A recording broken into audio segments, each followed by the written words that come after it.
అమ్మమ్మ తాతకి నమస్తే చెప్పు. హాయ్ అందే. సరే మమ్మీ.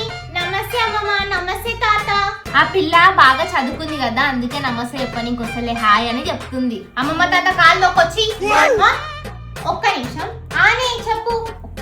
ఏయ్ ఆగి ఇక్కడ రావి. అదంతే అమ్మ, అట్లనే చేస్తుంది దొంగ మొకంది. ఇగో అమ్మ, ఇదే హారిక కన్య వాళ్ళ బెడ్రూమ్.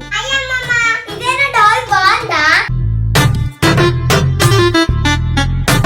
అమ్మ ఇదే అర్చన వాళ్ళ రూమ్, రండి చూపిస్తా.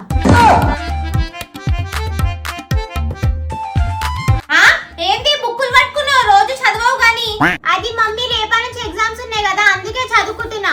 అవునా బేటా, చదువుకో. ఏ నడువే, ఊకే పిల్లని ఎందుకు డిస్టర్బ్ చేసిన? ఎగ్జామ్స్ ఉన్నాయంట కదా. ఏ హారిక కన్య, రేపటి నుంచి ఎగ్జామ్స్ కదా మీకు, పోయి చదువుకోపోండి. అమ్మమ్మ వాళ్ళు వచ్చింది కదా మమ్మీ, వాళ్ళు వెళ్ళిపోగానే చదువుకుంటా ప్లీజ్. ఏ అర్చన, అమ్మమ్మ వాళ్ళు ఇంకొక గంటలో వెళ్ళిపోతారు, వాళ్ళతో వచ్చి మాట్లాడు. అరే పో మమ్మీ, రేపు నాకు ఎగ్జామ్ ఉంది, చదువుకోవాలి. పిల్లలు, అమ్మమ్మ తాతయ్య వాళ్ళు వెళ్ళిపోతున్నారు, బాయ్ చెప్పండి వాళ్ళకి.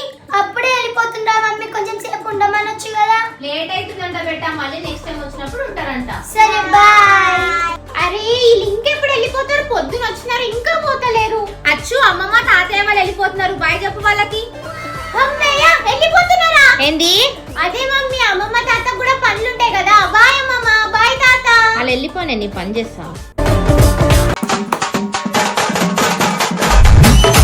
మమ్మీ వీళ్ళు మన వీడియోలు అన్ని చూస్తున్నారు కానీ మన ఛానల్ ని సబ్స్క్రైబ్ చేసుకుంటలేరు మమ్మీ. సబ్స్క్రైబ్ చేసుకోవడం మర్చిపోయినట్టున్నారు బెట్ట, వాళ్ళు చాలా మంచి వాళ్ళు. ఇప్పుడే మన ఛానల్ ని సబ్స్క్రైబ్ చేసుకుంటారు చూడండి. ప్లీజ్ సబ్స్క్రైబ్ చేసుకోండి.